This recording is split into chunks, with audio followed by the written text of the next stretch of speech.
Ouais, j'ai vu même. Bon, alors, Isabelle donc, nous a fait la principale nouvelle. En fait, c'est ça la principale nouvelle, à part ce que je dis que le DU, on SCB, on a eu personne. Donc voilà.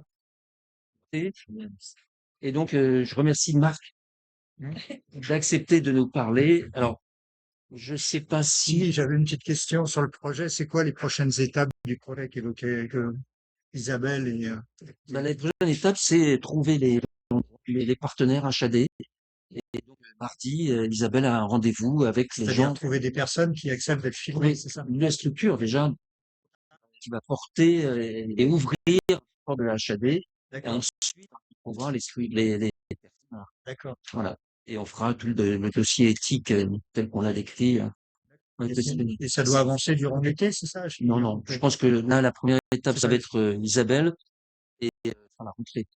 Ouais, La d'ici la rentrée. fin de l'année, on va avoir des nouvelles sur le projet. Oui, d'ici la fin de l'année, bah, je l'espère, oui. On a même envisagé avec Isabelle et Florence de faire le samedi là-dessus. Ah ouais. Voilà, sur ce projet. On a envisagé. J'ai dit qu'on avait envisagé mercredi de faire le prochain samedi de regard sur le projet Dans 3 documentaire mois, c'est toi qui en fonction de l'avancement du projet. Pardon? Les? Dans 3 mois, c'est toi qui fais la réunion. Formule, c'est pas la public. Ah, Non, non, elle en a déjà fait une réunion. Hein. Voilà, c'est ça. Une autre thèse aussi en ce moment, donc j'ai plusieurs sujets possibles. Allez, Marc, merci beaucoup. ah. Ok, donc ben, je préparais une intervention là pour vous présenter un peu ce que je fais. On commençait en Paris l'engagé au mois de janvier, je crois, je sais plus, j'ai plus la date en tête, mais quand je me suis présenté, Stéphane, Dominique et aussi Jacqueline avaient l'idée que je présente un peu plus en détail. Donc, moi, je fais une recherche sur une certaine catégorie d'entreprises, donc il y a un sujet un peu pic pour les activités de regard. Et donc là, par rapport à la présentation que j'ai préparée, je vais mettre l'accent sur des aspects qui m'ont été demandés à la fois par Stéphane en amont ou qui sont apparus. C'est d'un côté la méthodologie que j'ai employée en tant que praticien-chercheur, et puis l'autre aspect, c'est la perspective anthropologique sur les entreprises. Je préparais un certain nombre de choses pour essayer de faire un tour d'horizon assez détaillé du projet, tout en voilà, essayant de mettre en perspective ce qu'il en ressort. Euh, Ce que je vous propose, c'est je vais prendre la parole et dérouler mon truc. Ça va durer environ une demi-heure, peut-être à peu près, hein, grosso modo. S'il y a des questions et euh, si c'est des éléments de précision, je répondrai au fur et à mesure. Sinon, vous pouvez noter la question et venir à la fin. Je suis plutôt dans cette idée-là pour mon discours, parce qu'il y a un certain nombre de choses que j'ai plutôt en tête et détailler une réponse peut m'amener à passer l'heure. Mais, voilà. Donc, mais si vous avez des questions, n'hésitez pas à faire signe, je poserai la question, éventuellement donner une précision, parce que des fois, sur le coup, on a une réflexion qui s'atténue ou on perd le fil. Voilà, en gros, ce que j'ai prévu. D'accord.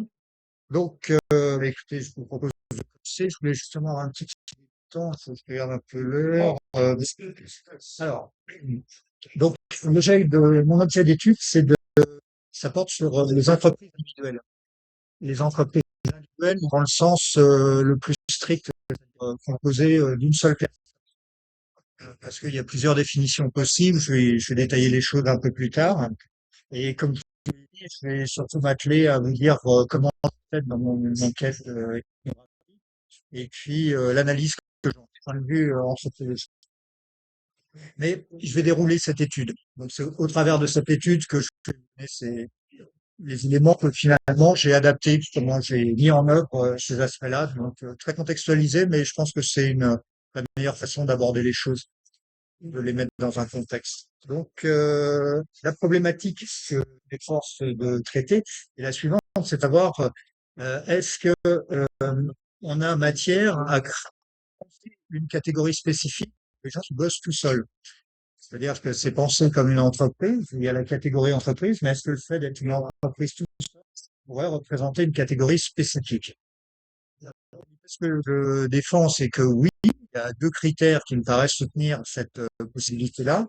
C'est d'une part le fait que quand on bosse seul, quand on a une entreprise seule, il n'y a pas de différence entre le capital et le travail. C'est une distinction qui est généralement très présente et qui structure le fonctionnement d'une entreprise. L'autre aspect, c'est la division du travail. La même personne fait tout de A à Z, qui est une distinction importante avec tout outil d'une entreprise. Donc sur cette réflexion-là, il m'a paru possible de l'envisager comme une catégorie spécifique et donc entamer une enquête. J'ai une formation de chercheur d'anthropologie, ethnologie, sociale, culturelle, donc je me suis tourné plutôt vers cette méthode-là. Ce que je vais faire, je vais commencer par détailler assez la méthodologie que j'ai employée, avant de vous proposer une section qui est quels sont les résultats. Ça fait environ même cette enquête concrètement. Et puis après de discuter ces éléments de manière à ouvrir un peu le débat ou enfin voilà, vous donner l'état de l'avancement de la réflexion. C'est la première présentation que je fais des résultats. Donc c'est une primauté. J'en profite aussi pour expérimenter des choses. C'est pour ça que je regarde un peu le temps, mais voilà. Euh, donc, euh, donc j'ai opté pour une ethnographie qui a lieu dans une ville du centre de la France qui compte 5000 habitants. C'est important de le préciser parce que ça donne un contexte un peu particulier. L'élément clé du contexte, c'est pas un village, au sens certains ethnologues, mais c'est encore une ville dont la taille fait que quand vous circulez dans l'espace public, vous avez une chance raisonnable, dans un restaurant, enfin une occasion quelconque, de croiser des gens avec qui vous avez interagi par ailleurs. Que ce soit, je sais pas, en allant déposer des vêtements au pressing, en retirant un livre à la médiathèque. Il y a une espèce de petit entre-soi qui fait que c'est pas une grande accélération. Les aspects de contexte que je pourrais donner en introduction, c'est le travail. J'ai installé là-bas un cabinet d'assurance il y a 18 ans. C'est un cabinet je suis agent d'assurance spécialisé en prévoyance et gestion de patrimoine. Euh, je vais y revenir un peu plus tard, mais ça veut dire deux choses. Ça veut dire d'une part, aujourd'hui, je travaille dans le cadre de l'entreprise individuelle. Juridiquement, j'ai un statut d'entreprise individuelle et je travaille seul. Donc, je réponds aux définitions que j'ai données. Et mon activité fait que une majorité de mes clients sont des gens qui travaillent seuls dans différents métiers, un tas de métiers, mais sont dans une configuration annexe, enfin identique. Est-ce que tu peux faire la différence entre entreprise individuelle et auto-entrepreneur? Oui, je le ferai, ça va venir un résultat. Auto-entrepreneur, rapidement, c'est deux choses différentes. Oui, L'entreprise individuelle, c'est quelqu'un qui bosse seul. C'est tout. Il y a tout un tas de juridiques parmi lesquels l'auto-entrepreneur en fait partie. C'est un cas de figure. oui, c'est très bien. Mais c'est loin d'être le seul. Historiquement, c'est le dernier en date. Les premiers sont. Euh, donc, un certain nombre de clients dans ce domaine. Et donc, ça me place en tant que praticien-chercheur. Praticien-chercheur, je voudrais m'arrêter une seconde sur cette notion. Ça veut dire deux choses. Ça veut dire que d'une part, il y a une activité, c'est le rassemblement de deux démarches. D'un côté, le métier qui est exercé, et de l'autre côté, une démarche de recherche. Les deux, aucune de des démarches ne suppose l'autre. Les deux doivent être faits indépendamment. Intellectuellement, c'est très simple à traiter. Ça pose pas de problème. C'est quand on essaie de le mettre en œuvre en pratique que ça devient plus compliqué. Parce que ça suppose de pouvoir passer de l'un à l'autre facilement, enfin de pouvoir changer de l'un à l'autre. Et une entreprise individuelle est quelqu'un qui n'a pas de garantie de revenus. Je ne travaillais pas dans les assurances avant d'installer ce cabinet. Ça a été une nouveauté. C'est à cette occasion que j'ai découvert la ville de 5000 habitants. Donc, la première démarche, même si ma formation de chercheur est antérieure, il a fallu viabiliser l'activité du praticien, en faire une activité qui soit, dont je puisse en vivre. Et donc, ça a placé plutôt la démarche de recherche qui était présente dès le départ à l'arrière. Et ça a eu tendance à mettre un peu le chercheur dans une position passive, d'observation, d'observation critique. Et la première vers lequel on va dans ce type de cas, c'est d'avoir un- une position critique, comme je l'ai dit, de retrouver le système de domination, des violences symboliques, le système d'acculturation, enfin bref, tout un tas de notions qu'on a pu voir qui existent en sociologie ou en anthropologie, et d'en voir une déclinaison, de l'actualiser dans un contexte particulier. Donc, pour le coup, on n'a pas trop d'écrits sur le fait d'un assureur dans une ville qui observe ça, donc il y a toujours un caractère inédit. Mais finalement, au bout d'un certain temps, il y a quand même le praticien qui se tourne vers le chercheur en disant comme nous, c'est le soleil, tu vas prendre. Oui, peut-être, mais et le praticien réagit aussi en se disant si je lisais un écrit qui relate ce que tu es en train de voir, bah finalement, je me dirais que c'est quelqu'un qui est venu, qui a vu, qui n'a pas été très satisfait de sa situation et qui est reparti, qui a fait un passage qui a fait que constater ce qu'il savait pas, sans grand intérêt. Et donc, une fois que j'ai viabilisé mes activités, ce qui a fallu une bonne dizaine d'années, à mon avis, moi, c'est entre 5 et 10 ans. Compter 10 ans me paraît être j'ai commencé à pouvoir me détacher un peu des problématiques du praticien et d'arriver à ce niveau de réflexion sur la partie de recherche et de m'apercevoir que il n'y avait pas grand-chose. Et il a fallu un temps pour arriver à avoir un projet de recherche un peu ambitieux. L'équipe m'est venue d'un entretien avec une de mes clientes, aussi une amie, enfin, qui est devenue une amie au fil des années, parce que je la suis depuis, c'est quelqu'un de très bien, et qu'on a en affinité, qui est consultante et qui est très impliquée socialement dans la vie de son quartier. Et une fois qu'on a un entretien à invitation donc assurantielle pour faire un bilan de son activité et préparer l'avenir, je lui ai demandé où en étaient ses projets d'association. Elle travaillait, donc elle est dans un statut parfaitement d'entreprise individuelle, mais elle envisageait de s'associer avec certains de ses confrères avec qui elle travaillait. Et elle m'a dit que non, elle avait abandonné tout projet dans ce sens et que je pouvais considérer cette orientation comme faire, mais voilà. Je me rappelle plus si elle employait le terme définitif, mais elle m'a fait un tableau tel que j'ai bien compris que c'était un changement d'orientation qu'il fallait que je considère comme stable et pérenne. C'est assez inattendu venant de la personne, je vais pas vous dire, ça m'a fait un déclic.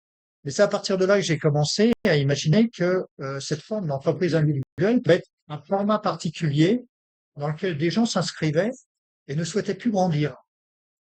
Et ce qui était un peu antinomique avec l'idée d'entreprise, où si on dit dans la théorie d'entreprise, on a tendance à penser qu'elle doit grandir. La sociologie des organisations, l'extension du territoire. C'est possible. Il y a un certain nombre mais qui nous sont déduites, sont implicites, vont de soi, sont convenues, sont partagées, mais dont j'observais concrètement que ce n'était pas forcément le cas. Alors, il y a un certain nombre d'éléments. Hein. Passer de 0 à 1, vous avez intérêt à connaître une bonne croissance parce que ça fait une sacrée marge. Enfin, je pense qu'il y en a parmi vous qui confrontés à ce genre de problématique. C'est pas anodin comme question. Donc, il y a des aspects de seuil, des choses comme ça, mais à partir de là, m'est venue l'idée d'avoir un sujet qui tourne pour cette forme d'entreprise spécifique. C'était un changement d'orientation un peu important parce que initialement, j'étais en relation avec des anthropologues qui travaillaient sur la globalisation. Et ce qui était le premier sujet d'intérêt était plus l'étagement entre une démarche locale dans une ville, on va dire plutôt considérée comme petite ville, juste impliquée dans une entreprise qui a une politique globale. Il se veut présente sur plusieurs continents, une enseigne qui est donc c'était plutôt cette relation entre le local et le global qui était la première approche, les premières perspectives, le métier de l'assurance. Et donc là, il y a eu un revirement dans l'objet qui est passé donc de cette perspective de grandes entreprises à l'autre bout de la chaîne, l'unité locale, la petite unité qui ne peut pas grandir. Voilà comment l'objet est apparu. Est-ce que je peux lire autre fait. Alors, ensuite, c'est poser la question de qui aller voir, de l'échantillon. Quelle démarche faire. Je vais vous détailler un peu l'échantillon et la méthode que j'ai employée. Pour ce qui est de l'échantillon, d'abord, plusieurs choses. De par mon activité, il se trouve que je manquais pas d'état. C'était plutôt qui aller voir. C'est un ethnologue qui rentre sur son terrain, cherche un informateur. Là, j'avais l'assurance de trouver plein de personnes. Donc là, j'ai essayé de faire en sorte de prendre un panel diversifié. Parce que quand on regarde les études sur les entreprises de petite taille, très souvent, c'est au travers du prisme de l'activité que c'est abordé. Voire du statut de micro-entrepreneur, voire de chef d'entreprise, voire de profession de santé, voire d'artisan, voire de commerçant sur les marchés, voire de charge papier, tout un truc, mais c'est tout ça retenu sur une activité. Donc, l'idée, c'est d'ouvrir le spectre et d'avoir une diversité très large, d'être dans une extension du concept où on ne s'arrête pas à une activité. Donc, de choisir à chaque fois des métiers les plus différents. Je vous dresserai la liste dans les résultats de ceux que j'ai réussi. L'autre aspect, c'était aussi d'avoir un panel de personnes avec des états d'avancement très variés.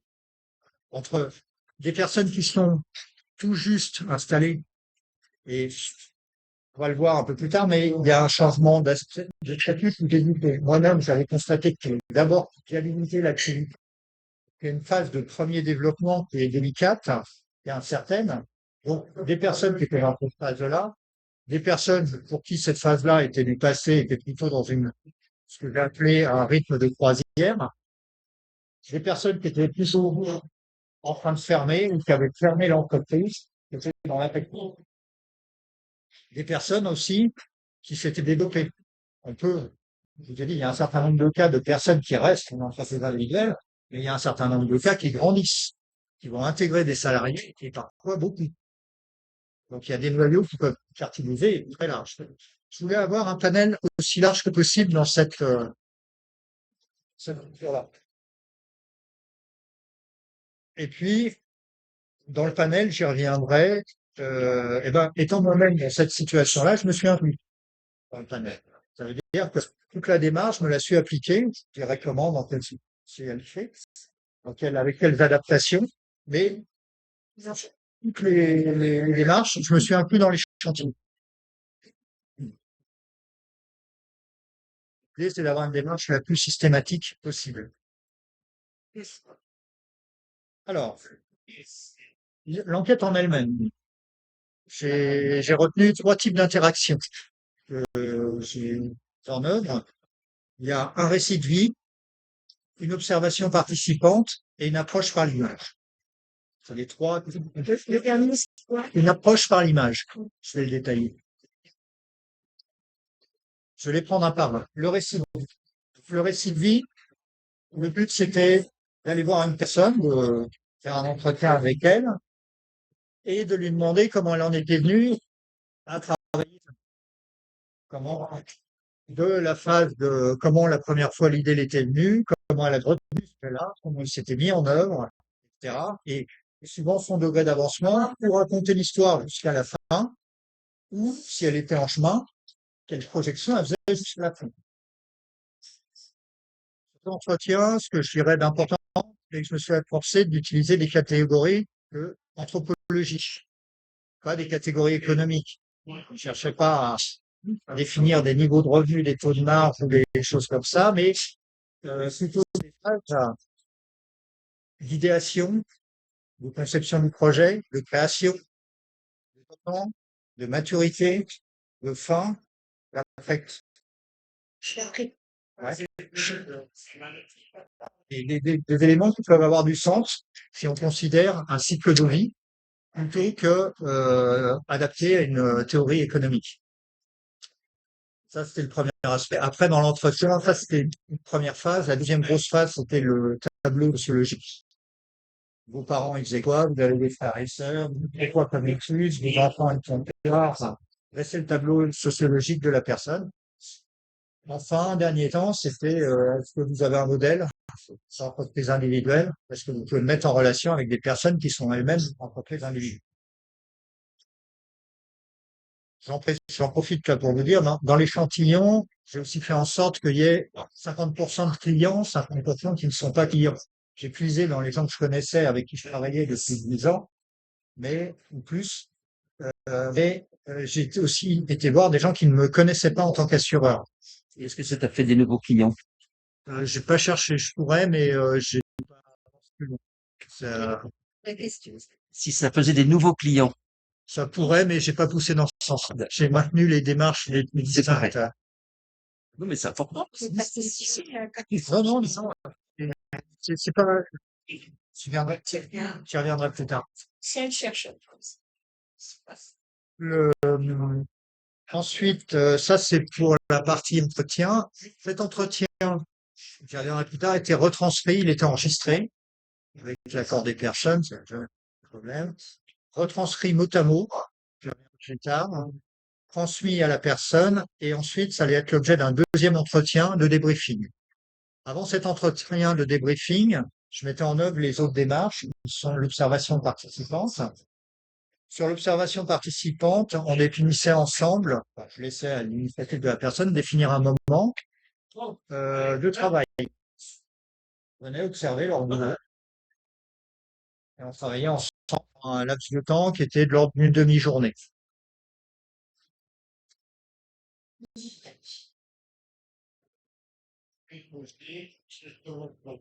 Le troisième temps, c'était l'approche par l'image. Alors, l'approche par l'image, l'idée, c'est de ne pas travailler à partir d'un écrit ou d'un discours préformulé. C'est de considérer que les images ont quelque chose d'instantané, qui va beaucoup plus vite, qui permet d'échapper à certaines mises en œuvre, mises en contexte, permet d'échapper à certaines pudeurs, permet d'accéder à plus d'intimité plus vite. Et donc là, la démarche consistait d'une part, alors demander l'album de famille, enfin quelles étaient les images existantes de l'entreprise, quelles étaient les images qu'ils connaissaient de leur entreprise, qui pouvaient illustrer l'entreprise de manière satisfaisante ou pas. Et chaque image était commentée. Mais c'était des images existantes qui étaient sélectionnées donc par la personne, et deux, des images qu'on créait. J'aime bien la photo, je fais de la photo, donc j'arrivais avec un appareil photo et on avait une pérégrination autour du lieu de travail, ou d'objets de travail, on les photographiait et ensuite on commentait ces photos ensemble. Voilà. C'est constituer un bagage visuel du sujet pour avoir une approche différente que le texte ou que la parole qui peut être formulée sur le sujet. Alors, j'ai un peu mes notes, ça va. Les difficultés rencontrées. Alors, c'est un peu paradoxal, mais je vais commencer par les non-difficultés. J'ai aucune difficulté à prendre les entretiens. Pratiquement tout le monde dit oui. Il y a une addition. Ouais, ils sont preneurs. Ils sont preneurs. C'est vraiment, des fois, c'est même prenant le peu de discours qu'il y a à faire. Je fais une étude sur les entreprises individuelles. Est-ce que tu serais d'accord? Oui. Il y a un certain nombre d'entretiens qui sont réglés en pas plus de phrases que ça. Ok, on s'appelle. L'accord de principe a été d'une facilité à obtenir. Absolument, je connais peu de démarches qui ont été aussi aisées. Bon, un certain nombre m'identifiaient comme eux-mêmes, comme étant moi-même dans cette situation-là.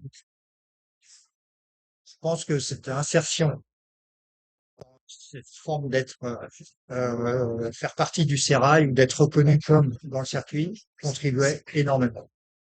Mais je voulais le signaler par rapport à des problèmes tout à l'heure. Je me rappelle plus si Isabelle Oui, il y a des notions d'enquête. Il y a des problèmes des fois d'entrée sur le terrain. Il y a des cas où elle n'échappe absolument aucun.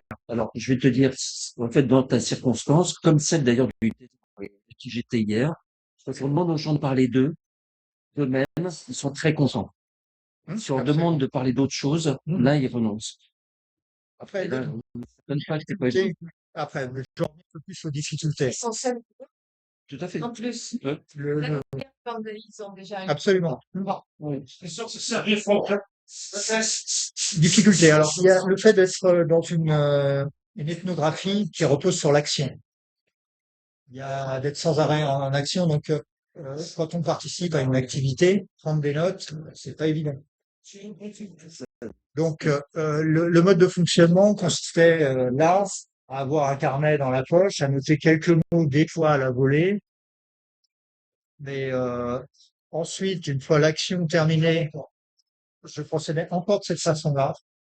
Je ne faisais pas directement un compte rendu, je notais que des mots, des séries de mots, des éléments, et c'est de fixer la mémoire, de se rappeler des images, de, que dans un troisième temps, j'allais retranscrire. Mais il y avait une progressivité dans la prise et qui demande énormément de temps, énormément de retranscrire une scène d'une demi-journée en facilement une demi-journée, sinon plus.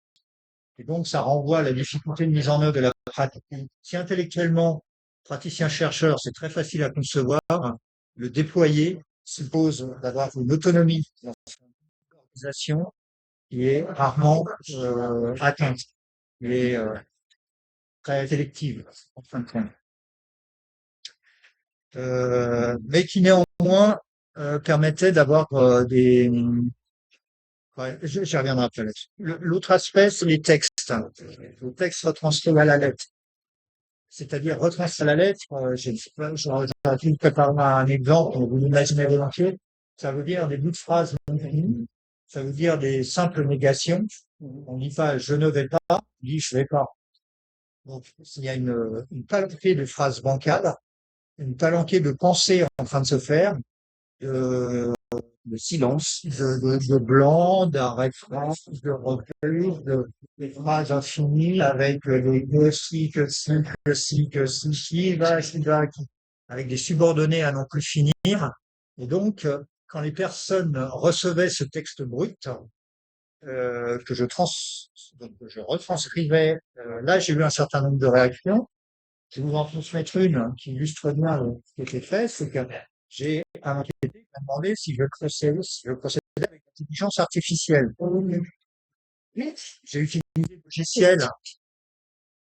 des logiciels qui mais même une fois que ce logiciel a travaillé pour 10 minutes de texte, j'avais encore environ 1 heure 10 de travail. Les entretiens qui faisaient en général 1 heure et demie, ça veut dire qu'un entretien d'1 heure et demie, ça fait, vous voyez, 6, 9 fois 1 heure et quart, ça fait une dizaine d'heures de boulot pour finaliser le texte. Donc eux, ils pensaient que c'était une retranscription mécanique, là où il y avait une retranscription automatisée, plus de temps de boulot prolongé. Mais c'était important parce que j'ai fait ça, il n'y a absolument aucune transformation du texte. Le repère que j'ai suivi là, c'est que toute personne qui prend le texte écrit et la bande son est obligée de convenir que c'est la retranscription fidèle, qu'il n'y a pas de filtre à utiliser. Parce que quand on a commencé à modifier le texte, je veux dire, on est très volontiers à reformuler. J'ai eu des personnes avec qui la relation s'est coupée après. Par chance, ils ont reçu la retranscription une fois que j'avais fait l'observation participante. Les prises de photos étaient suffisamment avancées dans la démarche pour pas que le boulot soit perdu. Mais il y en a où la relation s'est distendue. Il y en a pendant 1 an, j'ai pas eu de relation. Il y en a une, c'était le cas où que j'ai revu récemment, qui m'a dit qu'elle a été choquée de l'intimité qu'il y avait eu et qu'elle a préféré couper la relation parce qu'elle disait c'est une cliente. Et j'ai revu grâce à ce prétexte de client et on a pu s'expliquer. Donc je pense que une suite qui pourra se faire, mais c'est brutal. C'est très brutal comme démarche. Et j'avais choisi intimité. Un petit peu de peuple. Alors, on avait l'idée dans le récit. il y a un retour d'image qui est nettement Il a dit beaucoup de choses. ouais, mais c'est pas tant le contenu. Elle figure une image. C'est une image très crue. Et pour l'enquêteur aussi, hein. Pour l'enquêteur aussi, hein. On voit qu'on n'est pas malin. On passe à côté de sujet. On aurait pu rebondir et Et là, on rentre un peu dans la discussion. C'est un élément très brutal. Mais par contre, le bon côté de ça, c'est qu'il y en a plusieurs qui ont fini par le dire. Alors, celui, par exemple, qui m'avait fait la remarque de l'IA m'a dit, effectivement, il s'apercevait qu'après coup, après la phase, disons les premières phases de retranscription, il y a un moment où il rentrait dans la remémoration, l'évocation du dialogue. Dans l'évocation du dialogue, il retrouvait aussi une pensée en train de se faire, des émotions, des pensées qui cherchent ces mots, une réflexion autour, quelque chose qui n'est pas préétabli. Et qu'il y avait une substance qui émergeait peu à peu et qui était un des objectifs que je recherchais. Une personne qui dirait ça, la retranscription n'avait pas vocation à traiter le sujet, mais à permettre à un lecteur d'avoir une évocation qui lui permettrait de réfléchir au sujet. Et ça marche.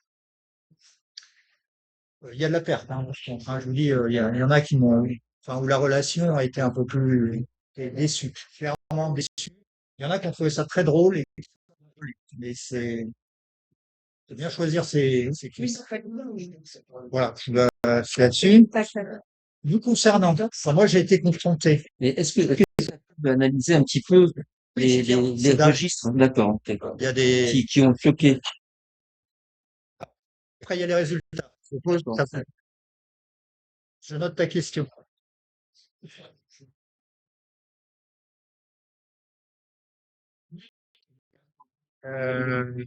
Nous concernant, donc j'ai dit, je me suis soumis au même cas. Donc, je vais peut-être faire dans mon temps, comme je ne peux pas faire les deux parties et qu'il y avait nécessité d'un dialogue. J'ai demandé à un ami qui est sociologue, qui a travaillé avec des chefs d'entreprise, chez Viette, pour ne pas le citer. Je lui ai envoyé la grille que j'utilisais de questions sur le parcours vers le tableau sociologique, et en lui demandant de me soumettre un entretien de ce type. Ce qu'il a fait en rajoutant sa touche. Que lui, il trouvait qu'il n'y avait pas assez de données économiques dedans. On m'a demandé d'amener un certain nombre de données économiques.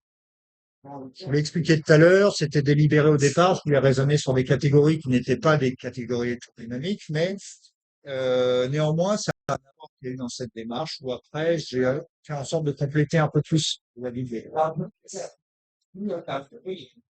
Voilà principalement ce que je peux vous dire sur la partie méthode. Ça m'a permis donc de collecter des données qu'on appelle émises, notamment émises par les personnes. Je les ai complétées systématiquement parce que l'habitude de prendre des notes a fait en sorte que j'ai pris l'habitude de relever à chaque fois les contextes d'énonciation. Comment j'ai posé la question. La phase amont de l'entretien, la phase après. Comment je suis arrivé. Comment se fait la mise en œuvre. Jusqu'au moment où on a branché l'enregistrement. Qu'est-ce qui se passe dans les... Il y a toujours un paragraphe qui explique ce qui s'est passé dans l'après-coup. Il y a des enquêtés qui me disent, alors, j'ai été bon? Voilà. Voilà, on sent, voilà, on sent. Il y a des après-coups. Voilà. J'ai le contexte d'énonciation aussi. Le but, c'était de produire des données qui puissent être utilisées par quelqu'un d'autre que moi, celui qui veut reprendre tous les éléments où les données sont accessibles. Et puis, ça m'a permis aussi de suivre les effets de l'enquête à deux titres. D'une part, en me l'appliquant, il y avait plusieurs éléments. J'ai dit tout à l'heure, je m'en étais appliqué pour intégrer l'échantillon, pour me distancier aussi de ma propre expérience, parce que quand on est praticien-chercheur, c'est une évidence qu'on a du mal à se distancier, donc notre connaissance se travers s'inscrire dans un échantillon est une manière de mettre aussi des données nous concernant sur le même plan que celles de tous les autres. Mais c'est aussi un puits, c'est-à-dire que par rapport à une question, j'ai accès à toutes les données, je peux aller fouiller, je peux refouiller, donc c'est aussi il y a des gens qu'on peut pas les mobiliser sans arrêt. Donc, réfléchir par rapport à son cas permet de préparer une question et ensuite la travailler, soulever un certain nombre d'éléments. Donc ça permet d'accéder à l'ensemble de la bibliothèque quelque part, de revenir, d'interroger, et puis de se confronter aux difficultés de l'enquête. Donc, de pouvoir aussi questionner, s'enquêter sur les effets de l'enquête. Tout ça pour dire que dans les données, c'est pas des données préconçues. À aucun moment on conçoit que les gens ont une conception ou savent répondre à la question de qu'est-ce que c'est qu'une entreprise individuelle. C'est une donnée qui est construite avec des gens qui sont passés par cette étape-là et avec lequel il y a un travail qui est fait avec une certaine lenteur. Les démarches sont jamais ils s'étaient posé la question, on va pas leur demander d'y répondre de but en blanc. Les démarches sont espacées, on y revient. La plupart des démarches commencent par est-ce que tu as une question sur la dernière fois qu'on s'est vu? S'il y a des compléments, s'il y a des choses. Transmettre les documents par écrit de la fois précédente sont l'occasion de leur permettre de réagir. Il y a très peu de réactions. Il y en a quelques-uns qui complétés, comme quoi le dispositif est utile, mais 80% disaient non, non, le texte que je t'ai fourni, alors je l'ai un peu découvert et il faisait part à cette occasion des effets de l'enquête. Vous avez revisité des points leur a été apparus. Voilà pour la méthodologie. Je voulais aussi détailler que petit, tu me l'avais demandé, c'est Très bien, très bien. les Alors, du résultats. coup, tu nous mets l'eau à la bouche. Combien t'as pu en Alors, interroger? j'ai 10 personnes qui ont subi ce traitement. Je vais vous faire la liste des métiers. Je vais essayer donc il y a un guide conférencier, céramiste, un chef d'entreprise, un architecte d'intérieur, un épicier fin torréfacteur, alors, une esthéticienne, une tapissière, un consultant formateur,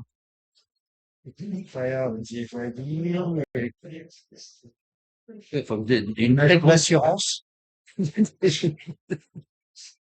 une très grande diversité. Voilà. On peut pas dire qu'il y en a un qui puisse tenir la place pour Sonia. Ah, deux, pardon? un seul. Soignant.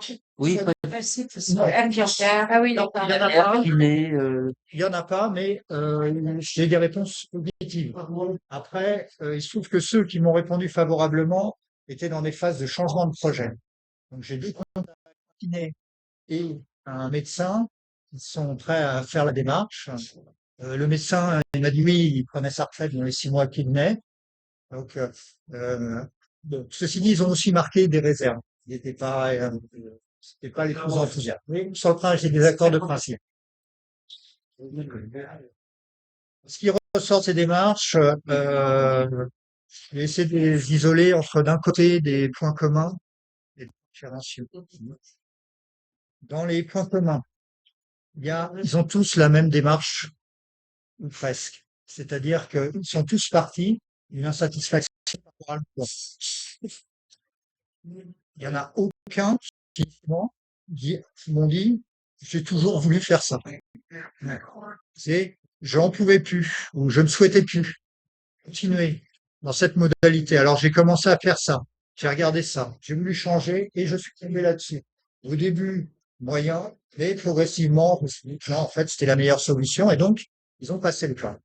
Et ce qui est le plus étonnant, c'est que, on va le discuter après, c'est que partie d'une idée qui n'était pas envisagée, ils vont s'y attacher et pour certains s'y accrochent. Ensuite, un autre aspect commun à tous, c'est qu'ils vont découvrir une infinité de rôles. Enfin, pas une infinité, mais une somme de rôles. Ils vont d'abord se monter entrepreneur, c'est-à-dire comment faire que se lancer dans cette activité, ce sont des créateurs. Il n'y en a pas un qui a repris une activité. À cette échelle-là, c'est très souvent une création. Et donc, il faut penser comment on va viabiliser, comment de zéro de revenu, de zéro de recette, on va passer une recette suffisante. Donc, ça va amener une réflexion particulière, se retrouver un entrepreneur pour des personnes qui ne l'imaginaient pas nécessairement. Découvrir l'incertitude sur les revenus. La plupart, tous étaient salariés auparavant. Et se retrouver aussi investisseurs, parce que les revenus n'étant pas immédiatement là, ils vont se retrouver à puiser dans leur épargne et donc voir leur épargne décroître ou être investi dans un certain nombre de choses, en se demandant bien si un jour il y aurait un retour et à quel niveau. Donc ils seront très personnellement engagés dans une démarche d'investisseur. Et puis ils vont se retrouver aussi à la fois employeurs et travailleurs. Employeur parce qu'il va falloir penser, organiser le travail. Une personne qui est à son compte doit penser le travail. Elle n'est pas C'est ce qui la différencie, si vous voulez, d'une personne qui est autonome dans une organisation. Autonome dans une organisation, on va vous confier un bureau, vous avez des moyens de travail, un téléphone, un ordinateur, un bureau, une chaise. Là, il faut savoir sur quelle chaise on va s'asseoir. On va pas la chercher, il n'y a pas de chaise. Donc, il y a tout un investissement déjà à faire, à penser l'espace de travail, ce qui est une démarche assez importante et qui participe justement à cette transition. Euh, donc, un cumul de rôles qu'on peut lister entre l'entrepreneur, le capitaliste, l'employeur, le salarié, le travailleur, on va dire, le travailleur, et tout ça, le travailleur, il se veut exemplaire. Il connaît les exigences de l'employeur. C'est transparente. Il n'y a pas besoin d'une concertation, d'une relation directe et tout ça. Négociation facile. Elle est directe. Elle est directe. À titre d'exemple, une personne qui m'a dit on est en conseil d'administration permanent. Voilà. Mais ce qui illustre un peu les choses.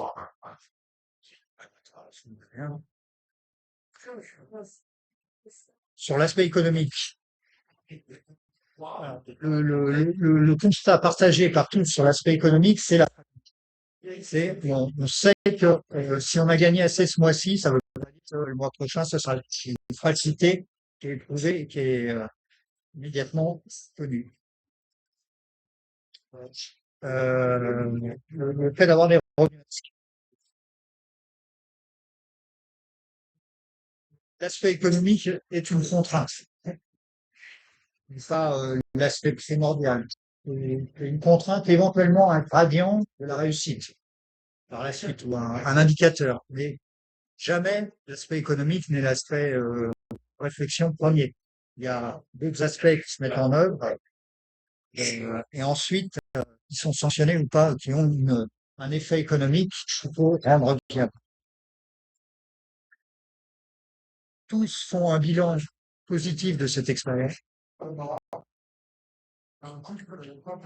qui est intéressant, c'est que je prends par exemple, j'ai un chef d'entreprise qui a 80 ans, qui est un exemple, qui a connu un très fort développement. Ah oui, mais je voulais le mettre un peu plus tard, ça. Mais il considère pas que l'aspect économique a été différent dans son cas. Il considère que l'apport principal de l'expérience, où il a été seul pendant 2 ans, après il a commencé à recruter, il est monté jusqu'à 35 personnes, il considère pas qu'économiquement, sa trajectoire a été radicalement différente du fait qu'il a été indépendant ou salarié. Je considère en revanche que ce qui fait la différence, c'est qu'il a mis en œuvre des projets qu'il avait en tête, comme il souhaitait, dans la mesure où il souhaitait, enfin, et c'est ça qui fait la différence, c'est son fait. C'est l'expérience humaine, mais en plus c'est l'aspect économique. Mais l'économie, la gestion des ressources humaines, ça va pas changer. Parce que ce que je comprends quand même, c'est que le trait commun de toutes les, c'est le ras-le-bol du travail entre humains, quoi. Et on veut être son propre chef et avoir personne en dessous. Là, quand on passe de 0 à 35, c'est pas pareil. Alors, moi, j'ai interrogé sur la phase sur Le tout début. oui, le tout début. Et donc, ça, c'est plutôt un élément différenciant. C'est-à-dire que une fois que ce noyau est créé, il y en a qui connaissent un très fort développement. Certains vont, c'est son cas, lui, entrer dans le business, c'est-à-dire chercher à surenchérir et faire grossir la structure. Ça, tu me fais la transition vers les éléments différenciants. Mais il y en a d'autres qui, une fois cette machine engagée, vont chercher à la freiner. C'est-à-dire vont commencer à rentrer dedans et vont dire non, pas un bateau trop grand. Ils vont arrêter. Ils vont redouter d'être dans une situation qui les implique ou avoir un bateau ou des enjeux trop grands. J'ai un exemple d'une personne qui est montée à, je ne me rappelle plus exactement, 5 salariés avant de redescendre à un seul, craignant si son activité ne perdurait pas dans l'envergure où il était parvenu, de se retrouver face à des engagements trop importants. Et il a fait le choix de redescendre à une étape. Après, il y a d'autres trajectoires et qui sont les plus nombreuses. je les évalue à 8 sur 10, qui sont des développements progressifs, moins élevés que ce qui avait été imaginé, même moins élevés que ce qui était auparavant, et qui vont générer dans ces cas-là une adaptation à un nouveau cadre qui n'était pas celui qui était prévu initialement. En général, les repères qui sont pris là, c'est de maintenir un vie équivalent, mais qui va être considéré sur d'autres points de vue. Puisque souvent, la partie économique n'est pas tout à fait au rendez-vous, et ça va supposer d'autres organisations, des choix dans son mode de vie, des adaptations, il y a un certain nombre de choses, typiquement, ça va aussi impacter les familles. Il y a très souvent, on fait disparaître les frais de garde C'est ça. d'enfants pour s'en occuper soi-même. Mais c'est typique que ça pose aucun problème d'aller chercher ses enfants à 4 heures de la sortie de l'école. J'ai des exemples parmi les déclarations participantes que j'ai eues. On s'est interrompu pour aller à l'école pendant l'après-midi. Voilà, pour adapter le budget tout en ayant la meilleure qualité de relation possible au sein de la famille, qui est sollicitée, puisque quand la famille n'est pas impliquée dans certaines activités, on va faire la compta, s'occuper de certains clients.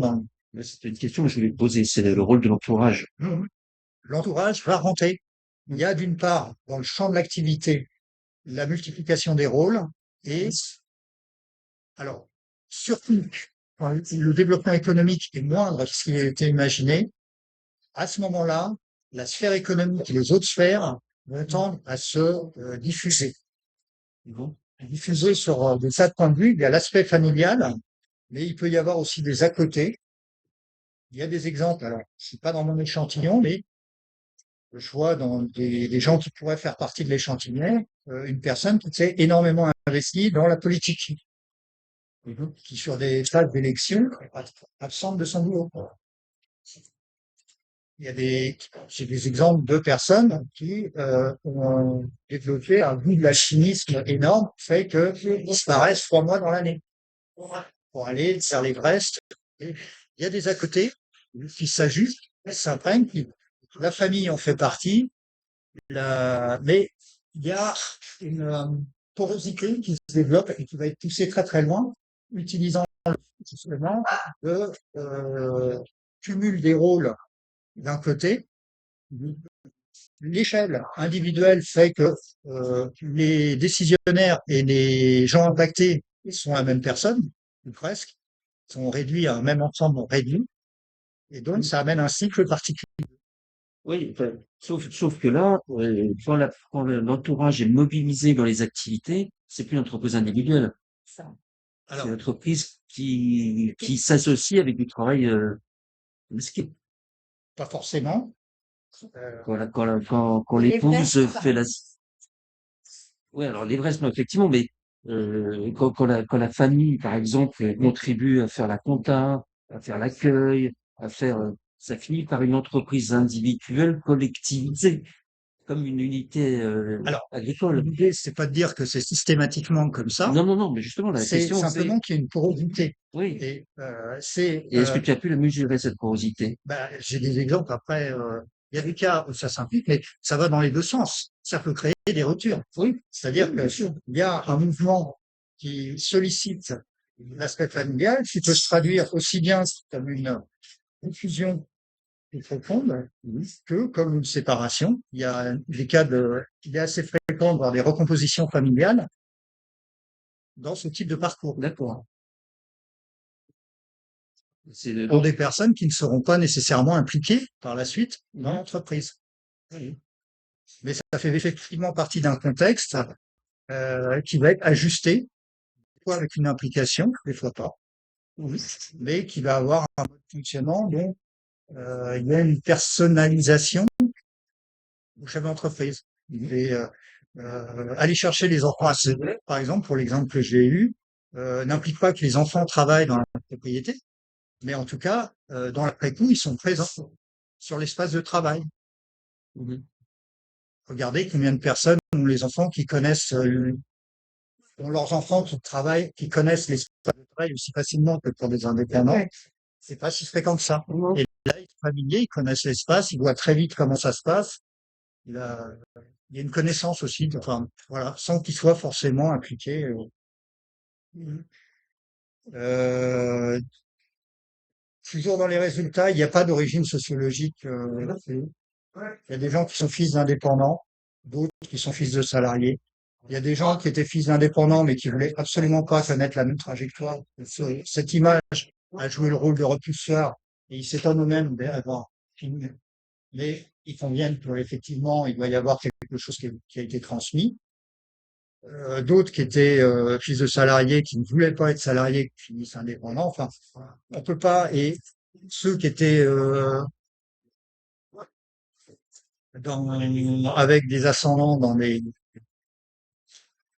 métiers d'indépendants ne reproduisent pas forcément le même métier. Le seul petit élément de transmission que l'on peut vraiment acter, c'est que les gens qui ont connu des forts développements dans leurs activités sont des gens qui n'avaient pas changé radicalement de métier. Je n'ai pas précisé tout à l'heure, oui, dans les différences, il y a non seulement une grande diversité de métiers, je vais citer la liste, mais il y a beaucoup de gens qui changent complètement de statut, qui peuvent passer d'agents administratifs à des métiers dans l'agriculture, à des métiers manuels, il y a toutes les diagonales, mais ceux qui connaissent le plus fort développement ont une sorte de continuité du métier. Des personnes qui, d'une certaine manière, on peut considérer poursuivi leur métier sous une autre modalité.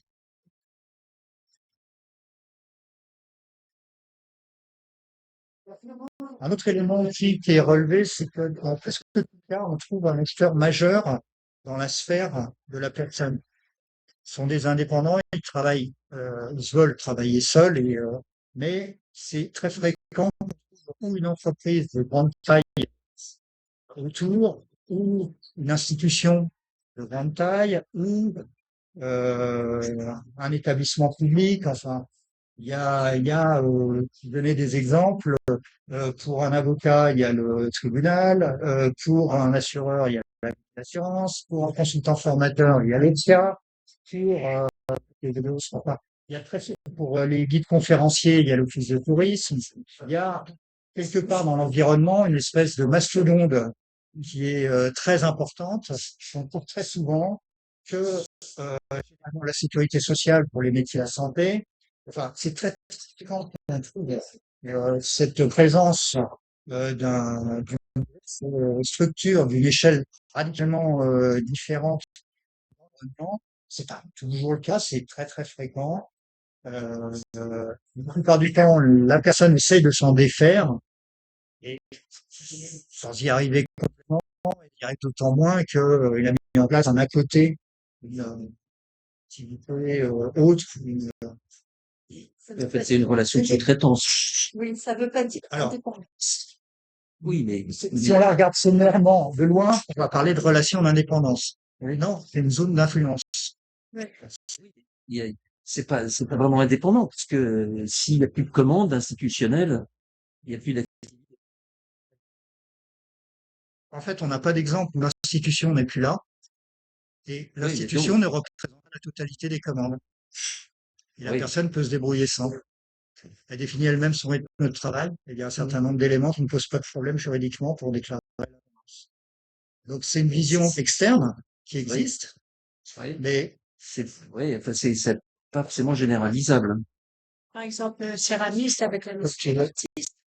je te dis ce qui ressort de l'exemple Oui, oui, oui, des cas que des j'ai vus. exemples, oui.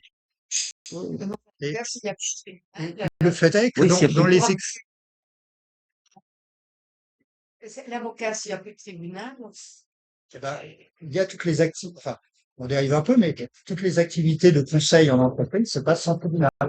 Toutes les médiations dans les espaces anglo-saxons, il y a une part énorme qui se fait au tribunal. oui, Il y a une activation du droit qui peut se faire autrement. oui, Donc, oui, oui, oui. ça, c'est une mais il développe représentation qu'on trouve beaucoup dans les écrits qui portent sur les entreprises mais individuelles, à qui est, condition qu'ils développent donc d'autres activités qui soit Ce qu'il peut parfaitement faire en alternative. développant, Oui, puisqu'il oui, mais cumule les ça, rôles. ça demande donc une diversification d'activités.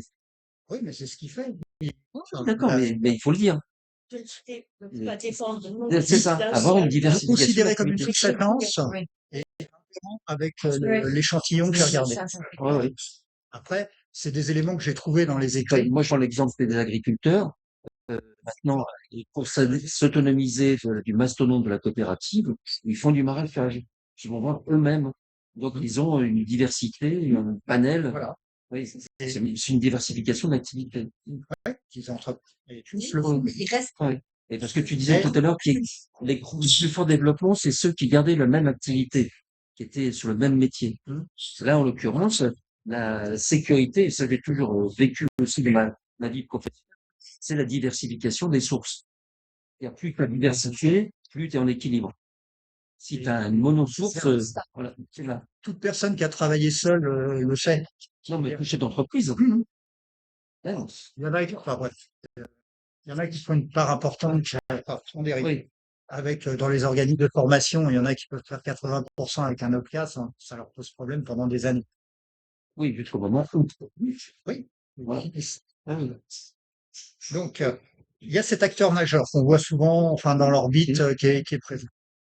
Euh, bon, je vous propose d'attaquer la partie un peu discussion. Enfin, déjà Bien sûr. entamé parce que c'est déjà un petit moment. Donc, c'était 10 personnes, c'est ça ton Ouais. échantillon? Alors, 10. 10. Ah, donc 8 sur 10 tout à l'heure, c'était pas le tâche, c'était dans la réunion. Ouais, donc, Bon, donc, si on va engager un peu la discussion, donc, moi, les éléments saillants que j'ai extraits de cette démarche, ça a été d'abord que des personnes qui ne connaissaient pas étranger au statut finissent par le voir, l'adopter, et pour une part importante, parce que euh, il y en a sur l'échantillon, j'en ai un qui va connaître un fort développement, qui va sortir de ce statut par le haut, mais ceux qui ont fait du recrutement restent sur des échelles de petite taille et apprécient se considèrent plus proches de l'entrepreneur individuel tel que je le définis là, notamment pour la maîtrise des éléments et préfèrent, ils sont dans une logique, ils préfèrent une échelle réduite, maîtrisée, connue. Donc ils connaissent tous les éléments du rouage de production, de la relation client jusqu'à le paiement de la TVA.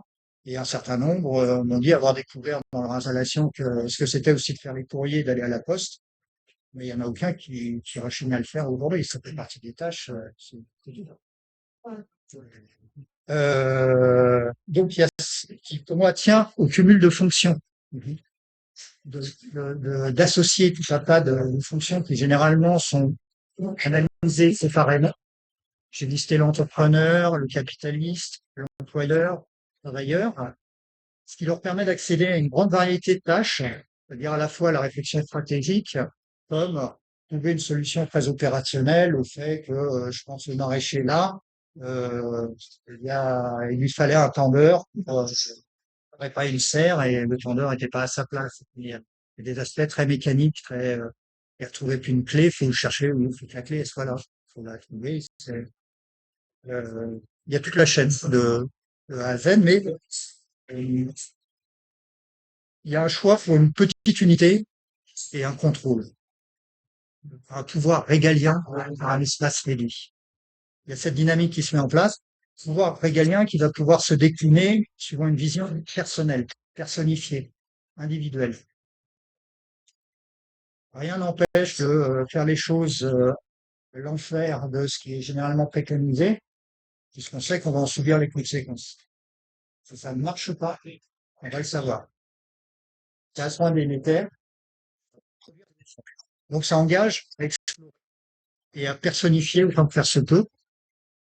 C'est dans cette limite-là que se fait, par exemple, dans cet esprit-là, que se faire des avancements avec la vie. Il y a, pour moi, c'est ces différents aspects qui sont clés. À la fois maîtrise d'une unité économique, qui tranche avec ce qu'ils ont connu avant, et puis l'intégration de tous les aspects de la vie. les loisirs, aux aspirations les plus folles. Tout peut être conjugué. Donc, si on prend ces éléments et qu'on les rapproche un peu des typologies qui existent, je vais faire, essayer j'arrive là à la perspective anthropologique, mais je vais faire un petit détour pour d'autres matières, c'est pas innocent. Je vais commencer par l'INSEE. Aujourd'hui, ce genre d'entreprise, pour l'INSEE, c'est des entreprises qui sont considérées dans le groupe des micro-entreprises et qui sont à une extrémité, qui, quand elles sont évoquées dans les rapports annuels de l'INSEE, sont des entreprises qui ne font que 30% de valeur ajoutée, qui représentent mais où il y a souvent, sont appelées ou micro-entreprises ou très petites entreprises, sont affublées d'un certain nombre de termes qui laissent penser que c'est des petits, des bordures et à la marge. Marginaux. Voilà. Bon, c'est assez, j'y reviendrai plus tard sur les termes employés, puisque c'est un des éléments qu'il faut Et proposer. quantitativement, l'INSEE, le chiffre à combien? Ça fait combien de pourcentage de l'activité économique? L'ordre de 20%. 20% quand même. D'accord. L'activité, 20% de la valeur ajoutée produite en En France. France, c'est ça, oui, bah, c'est quand même une marge qui est, oui. Attendez, pas que elle seule, pardon. C'est toutes les entreprises de moins de 10 personnes. Ah, Oui, Moins de 10. moins de 10 personnes. Mais dans cet échantillon de moins de 10, si vous voulez, il différencie pas, non, Oui. non, c'est pas appréhendé spécifiquement. Là, j'aurais dû vous le dire. C'est pas une catégorie spécifique. C'est considéré dedans. C'est noyé dans, ça fait partie de ces éléments. maintenant. Et c'est souvent minoré. Du côté des historiens économiques, il y a un certain nombre de définitions. Et là, c'est plus intéressant parce que depuis le 19e siècle et les révolutions industrielles, un certain nombre d'écrits, et pas seulement des écrits descendants de Marx, avaient prédit la disparition de l'entreprise individuelle. Dans ces premiers moments, l'entreprise individuelle était une entreprise dont le capital était détenu par une seule personne, qui avait un apprenti, éventuellement qui impliquait sa famille dans l'entreprise, éventuellement un salarié qui prendrait la suite, qui travaillait seul, qui exerçait un métier bien donné. Mais ces entreprises individuelles étaient prévues pour appeler à disparaître. Que ce soit des gens qui étaient dans la logique ricardienne ou marxiste, ou voilà. Tous prévoyaient la disparition quasiment totale. La critique marxiste du capitalisme. Oui, monsieur. Marx ne faisait pas comme quelque chose qui était enviable. Ça Comme enviable. C'est-à-dire que cette disparition, c'était dans la logique du capitalisme. Oui, voilà. La dynamique chez Marx, il devait y avoir des phénomènes de concentration qui auraient raison de l'entreprise individuelle qui devait disparaître complètement. Et à partir du début du XXe siècle, un certain nombre d'économistes ont trouvé que ça ne disparaissait pas tant que ça. Y compris notamment autour de la distribution, même s'il y avait le développement des grands magasins, des boutiques restaient présentes. Donc, il y a un certain nombre d'interprétations qui en étaient faites. La présence de l'électricité, de la voiture qui délocalisait les choses, alimentait des raisons, mais d'autres ont estimé que, au-delà des explications enfin, endogènes, il y avait aussi exogènes. Il y avait aussi des explications endogènes. Et là, ici, dans l'entreprise individuelle, ils trouvaient une communauté de direction et de vue. C'est-à-dire qu'entre l'analyse de la situation et la mise en œuvre, c'est la même personne. Et ça, c'était un atout par rapport au contraste qu'ils faisaient qu'avec les sociétés anonymes qui tendaient à se développer à ce moment-là. Et donc, ils voyaient là un point fort. L'autre point fort qu'ils voyaient, c'était l'amour du métier, la passion pour le métier.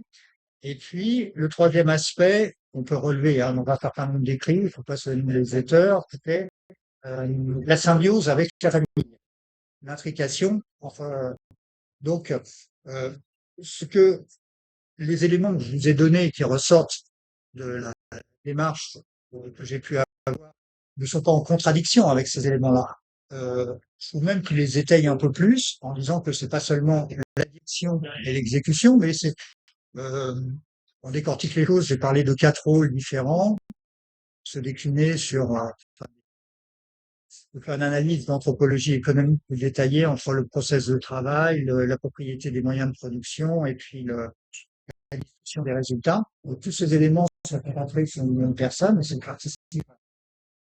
C'est ce que je pense que les économistes relevaient dans la unité de direction de vue et de.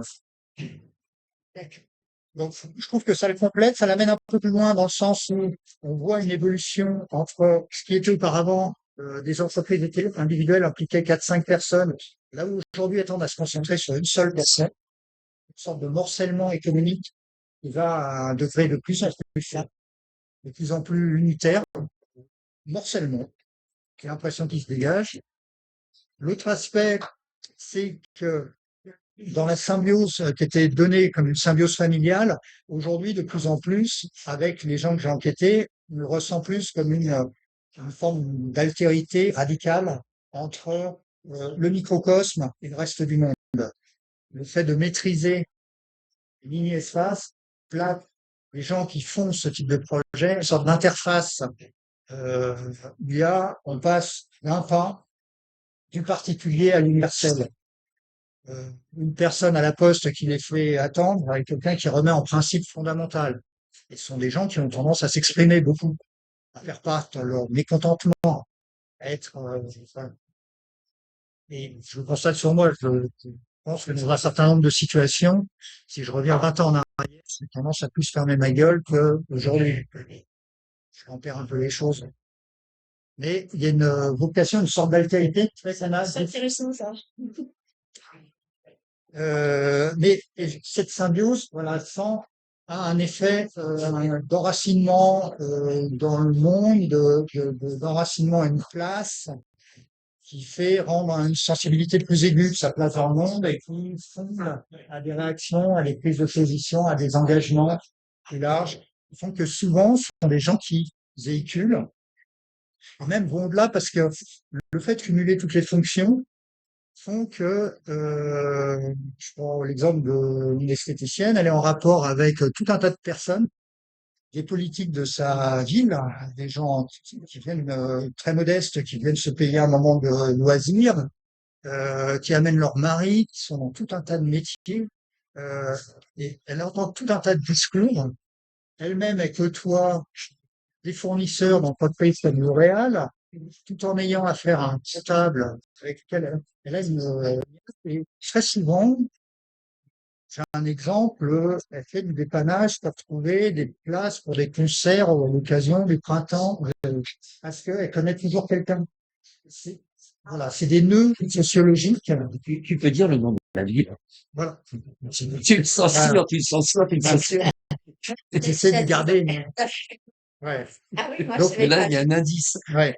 Oui. Donc, Là, oui, là, tu l'as. sociologiquement, ça fait des personnes qui ont un réseau assez large, moins spécialisé que des personnes qui seraient intervenants dans une entreprise, dans une organisation, où les. C'est ça. Et ça, ça fait d'eux aussi des véhicules d'idées, de discussions. Euh, je ne ferai pas enfin, vous connaissez ce que c'est que les discussions chez le coiffeur. Des discussions absolument légères, sans enjeu, mais auxquelles on se prend. Qu'est-ce qu'on y fait exactement quand on a ce petit bavardage? Voilà. C'est On l'a insupportable. pas d'après, donc. Voilà. Il y a quelque chose qui se joue à ce niveau-là. Voilà, pour ce qui me paraît être sur les historiens économiques, à la fois une continuité, mais en même temps des éléments nouveaux qui apparaissent. J'ajouterais d'autres éléments. Dans les sciences de gestion, on trouve aussi des nuances dans les catégories d'entreprises.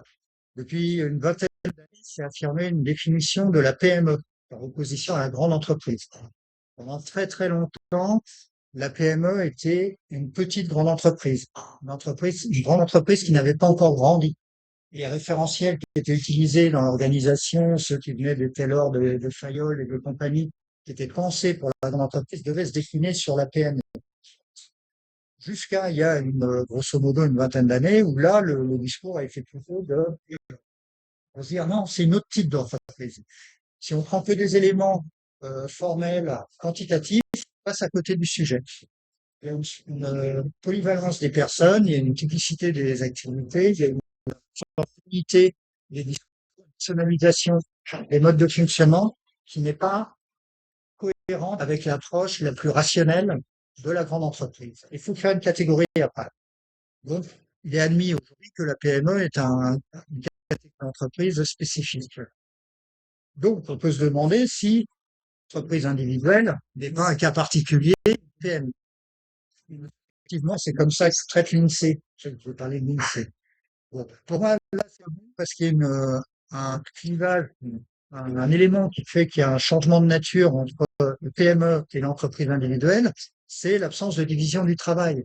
Dans une PME, même à 5 personnes, même si souvent on sait que le patron a fait le boulot, ou le fait encore, connaît le métier, on peut échanger avec lui sur le boulot, ce qui n'est pas le cas dans une grande entreprise, même s'il y a un certain nombre d'éléments qui peuvent apparenter les deux, il y a un élément clé, c'est qu'il n'y a pas de division du travail. Il n'y a pas, euh, Dans la coopérative. la coopérative est une forme d'entreprise. C'est une entreprise, oui. Mais Oui, c'est- si, tu as une division du travail dans la Ah oui, coopérative. ça, Oh, si. pas- Si. Non, c'est une c'est possible. spécialisation. Dans les contraintes, dans les contraintes de tout ce qui est normes, comptabilité, avec tout ce qui est régulation avec l'extérieur. Donc, c'est dans les rapports multitâches que vous avez saisi tout ça, ou est-ce qu'il y a des personnes extérieures, genre comptable, là où le est? Alors, si vous voulez, on est bien. D'accord. J'ai noté une tâche, Oui, je suis là. Là, c'est vraiment chaud par rapport. ouais, Ok, j'ai ça va. oui, je vais accélérer un peu, peut-être, parce qu'on en est qu'à 1 heure. Ouais, ouais. Donc, il y a que chez Max Weber que j'ai trouvé une distinction qui me paraissait intéressante. Il parle à un moment de prestations spécifiées. Dans ces prestations spécifiées, c'est quelqu'un qui maîtrise une tâche de A à Z. Et ça change considérablement les choses pour lui, d'une part parce qu'il y a une maîtrise totale du processus de travail, et ce qui suppose l'absence de bureaucratie, ce qui a un caractère important, Eh ce oui. qui renvoie au conseil d'administration permanent que je citais tout à l'heure, à la maîtrise, encore une fois. Faire des raretés, ce qui en fait une manière d'isoler un certain type d'entreprise. Seules les entreprises individuelles sont dans ce cas. Toutes les autres entreprises échappent à cette définition. Donc, pour détailler un petit peu, alors merde, partie vraiment approche anthropologique. Tardivement, mais aujourd'hui, l'approche anthropologique de l'entreprise, elle le considère comme un tout, comme un alliage, comme un phénomène total. C'est-à-dire qu'il faut une approche pluridisciplinaire. Approcher l'entreprise que par l'anthropologie est une erreur. C'est nécessairement pluridisciplinaire. C'est un conglomérat de choses diverses. Ce qu'ils appellent un phénomène total, qui est à la fois construit, social et culturel. Qui a certes des aspects technologiques, des aspects économiques, mais qui est un construit social et culturel, dans lequel un certain nombre d'aspects sont mobilisés. Euh,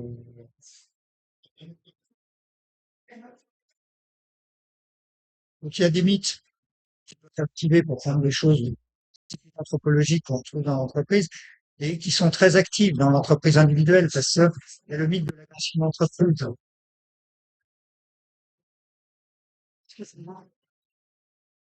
Voilà. Je vais signaler que pratiquement 100% des gens qui travaillent seuls ont créé leur entreprise.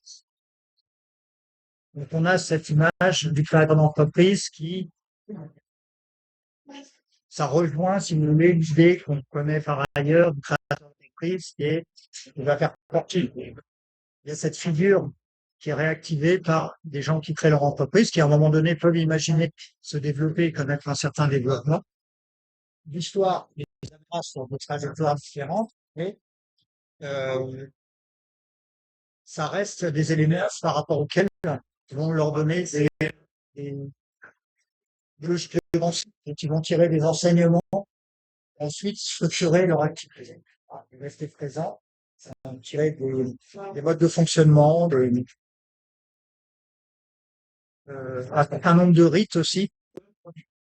La faculté d'adaptation étant très forte, la plupart des gens qui travaillent seuls peuvent très facilement décider une chose et la mettre en œuvre. Les habitudes prennent très vite des allures de rite, de répétition, des choses qui doivent être faites. Le trimestre de l'URSSAF. Oui, c'est ça, voilà, ces trucs-là qui sont Les points de rendez-vous. c'est pas que c'est Ah bah ça fait très lourd, hein. l'organisation. Oui, la création de symboles, des logos, la manipulation de son image, de posts sur les réseaux sociaux, la création d'une enseigne, la création d'une plaque, mettre son nom sur sa porte, un certain nombre d'éléments, etc. Ok, franchise, comme ça, bonjour. Voilà. Qui amène à penser, être en masse, voir, donc tout ça fait que il est très clair que cet étage-là, il manipule des objets de type culturel, il les manipule sciemment, et que ça fait partie de ce qui est recherché. Là, c'est-à-dire de voir un graphiste faire dessiner son logo, de choisir et de se dire oui, il me convient le logo, il me convient pas. Je ne pourrais pas m'adapter sans que je suis pas d'accord.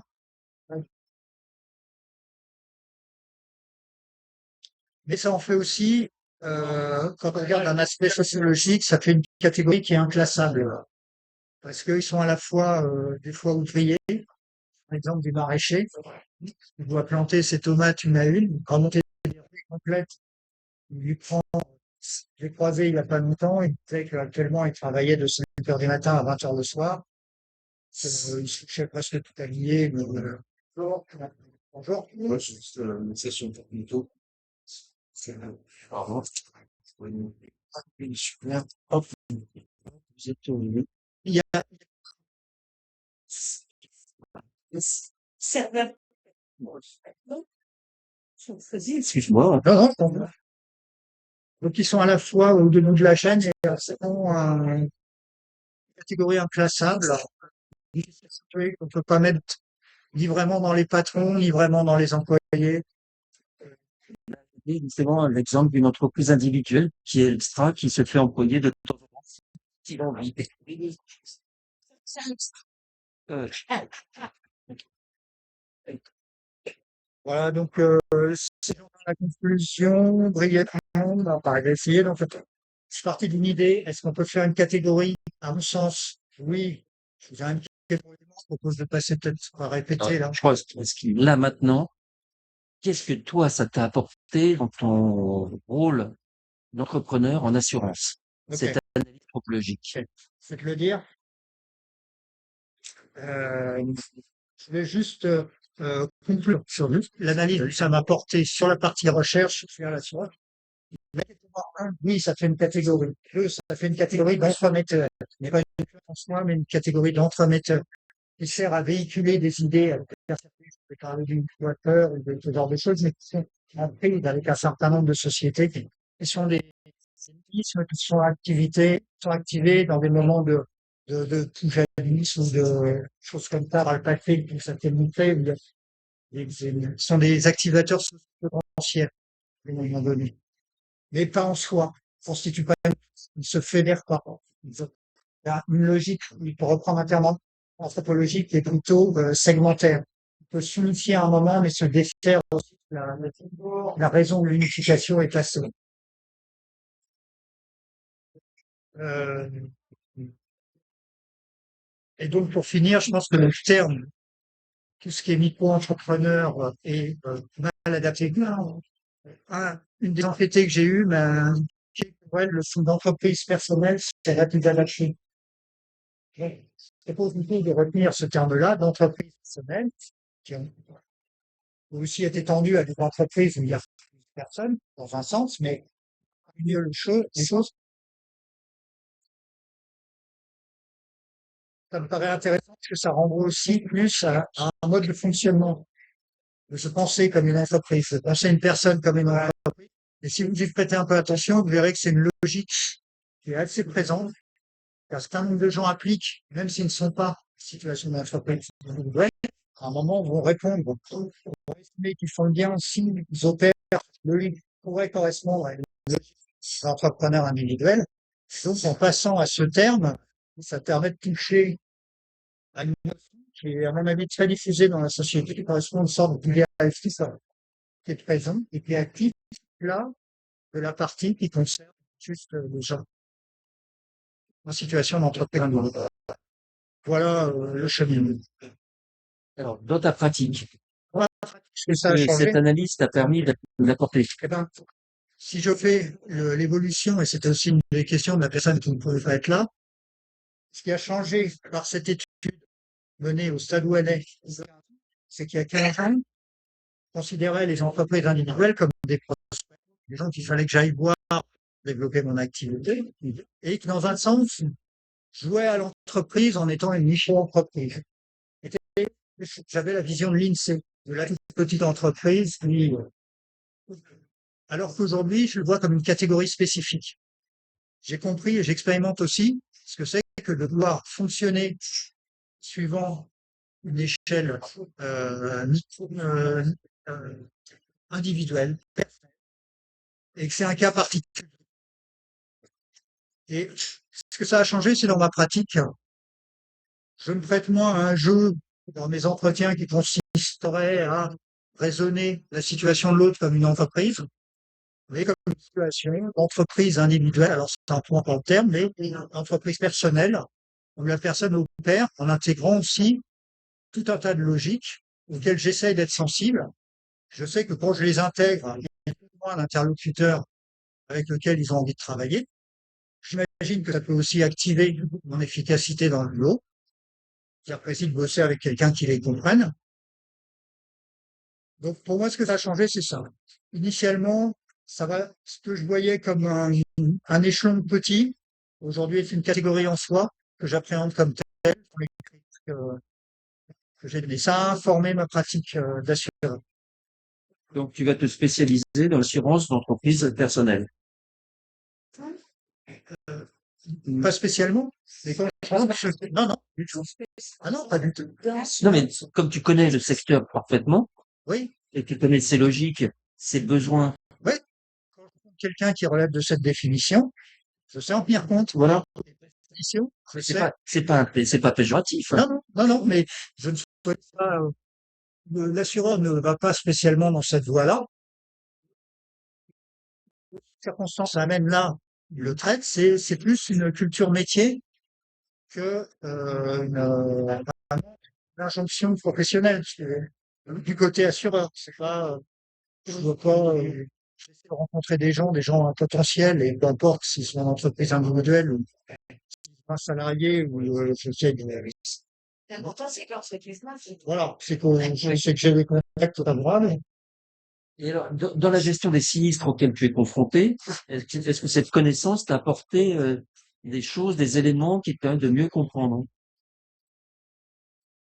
Là encore, c'est un contexte, ça influence la relation que j'ai avec les personnes, de comprendre le projet qu'ils peuvent avoir. Mhm. Concrètement, quand je rencontre quelqu'un aujourd'hui où il est dans cette situation, et dit c'est quelqu'un qui est fait pour, enfin, qui va rester dans cette situation, qui ne va pas recruter, qui va rester seul, ou bien c'est quelqu'un qui va rechercher un développement, et ça fait déjà une partie fine. C'est Ça ça. n'a pas tout à fait la même. Ça te permet d'anticiper. Ça, typiquement au départ, des gens que je rencontrais qui parlaient d'un développement, si ça incluait de la recherche de salariés, je me posais pas. Des fois, je me disais, toi, mon coco, je te sens pas trop parti pour ça, mais je gardais pour moi. C'était vraiment par de verre. Là, je leur retourne peut-être la question en leur disant, vous êtes sûr que vous êtes parti pour recruter quelqu'un? En me disant, là, il y a une pas de loi, un élément qu'on peut distinguer professionnellement et qui est parfaitement légitime. Il y a une part, je ne vais pas donner les chiffres. Euh, j'ai travaillé sur les données INSEE. La part de personnes qui travaillent et qui souhaitent être seules, pour moi, a fait un bond d'environ 50, situé à environ 55% en 2001, et se situe en 2021 entre 67%. C'est une part qui se développe, qui se morcelle et qui se développe. Oui. Et il faut dire que le recrutement garde telle responsabilité pendant le Covid que ça refroidit. Le plus gros de l'accélération a lieu entre au moment de la création du statut de micro-entreprise. Il y a une accélération, mais c'est pas eux qui fournissent le plus gros rythme. Parmi ceux, ils sont très nombreux à créer, mais ils sont très nombreux à fermer. Donc, Est-ce que c'est fini ou pas? oui, mais c'était Très bien. c'est pas bien marqué. Merci. Bah, Oui. merci. Mais il fallait qu'il est Tiens, oui, c'est Non, non, c'était passionnant. C'est passionnant. Mais alors, moi, je retrouve quand même le secteur de la santé là-dedans. Toutes nos petites entreprises de kinés, d'infirmières, de médecins. un certain Voilà. nombre qui répondent.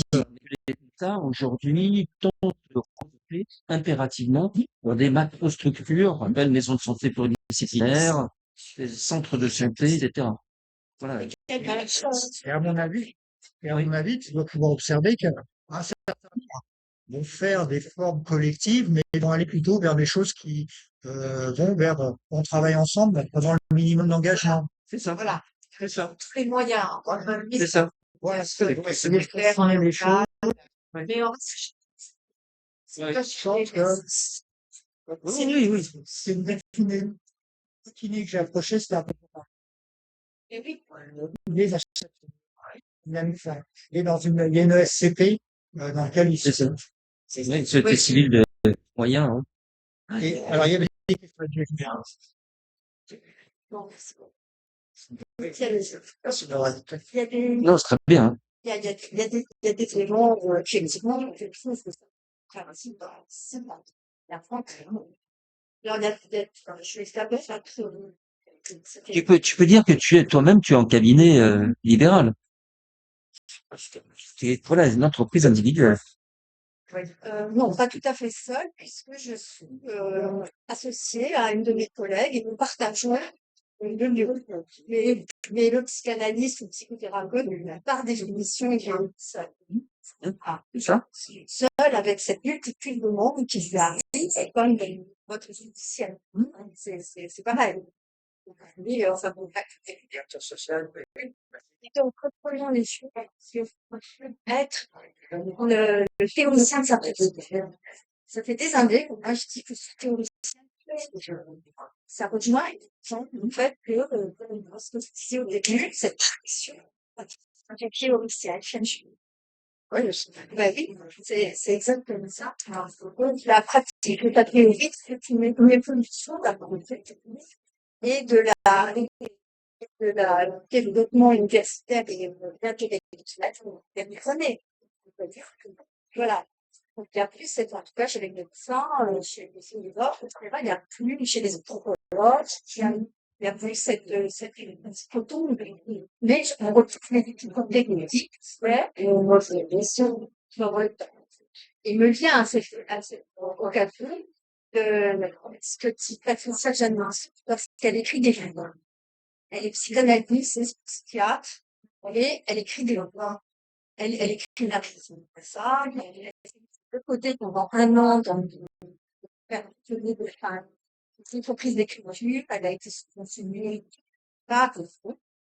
Et là, elle dit dans son dernier livre, c'est que lors de la pandémie, elle a conjugué les heures du matin écrire et les heures de l'après-midi pour recevoir les appels de ses patients qui passaient les pommes d'avant.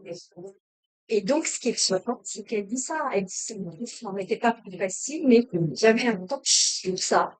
Et c'est ce que vous dites tout à l'heure, que c'est très magique. Voilà. Donc, on retrouve ça effectivement, dans ce qui est de l'ordre de l'entreprise personnelle. Et ça rejoint, je continue, ça rejoint ce que Marx disait, l'entreprise de l'homme sur la manie. C'est-à-dire que privé que l'homme n'est plus en sur le réel, sur la matière, qui ne peut plus la transformer comme il le souhaite, puisqu'il travaille pour un autre, il fait son boulot et il rentre chez nous. Il n'est plus maître de ce qu'il a pour un rapport à son ouvrage. C'est que le milieu de sa le capitalisme à éloigner l'individu de ça. Et ça, c'est le prix du temps, l'éloge du carburateur. Donc, super. Donc, il dit ça exactement. C'est une sortie était qui est bien payée par euh, oui, c'est ça, par une vente. Et donc, petit à petit, il s'est occupé de sa moto. Et il est devenu un hyper spécialiste de marche de moto. C'était des Harley, une petite tâche, enfin, peu importe. Tard, j'ai lu le bouquin. Ah, Et après, c'est pas la main. c'est super, c'est un, Oui, il fait, enfin, une une entreprise devient personnalité. Voilà. Isabelle voudrait prendre la parole. Ah. Oh là, attends. Alors, Isabelle parle très fort parce qu'il y a beaucoup de bruit là.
Alors, Peut-être que... Non, c'est pas moi ça. Je sais pas. Jacqueline, ça rejoint, la première question rejoint une question que posait aussi Stéphane sur, Léa. Ah non, ok. sur travail caché. Euh, Je suis absolument ouais, décédée. Oui. Bon, Son image, parce que ça fait il y a plein de voilà. mais moi, j'ai bah écoute, oui, oui. Oui. tu t'es reconnu dans le portrait qui s'est dressé des entreprises à Limoges. Oui. Je suis reconnue, en tout cas, peut-être que Ah oui? parce que j'ai fait une activité. Ah, Attends, peut-être par là. ça, Il y a les C'est sons. vrai, hein, les gens, Ouais. ouais, ils vont faire ouais. Plutôt Jacqueline. le truc. Et Oui, d'autre part, merci. Je pense qu'il y a un certain nombre de forces. Pour des réponses sur des raisons de conspiration de leur activité familiale, maternelle et professionnelle, choisissent choisissent Le fonctionnement. parce qu'elles sont elles sont mises à la et ce qui veut dire aussi, alors, aussi, beaucoup de boulot, mais enfin, ils ont une façon de pouvoir assurer leur rôle maternel et leur rôle familial et leur rôle, voilà, ça m'a beaucoup fait aussi. Bravo, bon, Vas-y.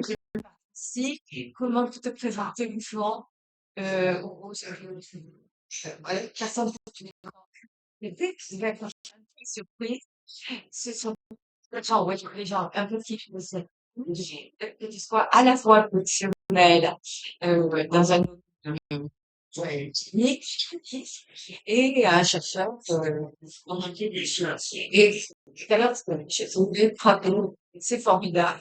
C'est à la fois les deux, parce que pour les gens qui travaillent dans les aspects techniques, intellectuels, mais techniques quand même, hein, il faut savoir, et de livrer sur la recherche, la réflexion. Bravo, c'est formidable. Voilà. C'était passionnant. Merci. Je peux te prendre Oui, oui, enfin, j'arrive, Isabelle. oui.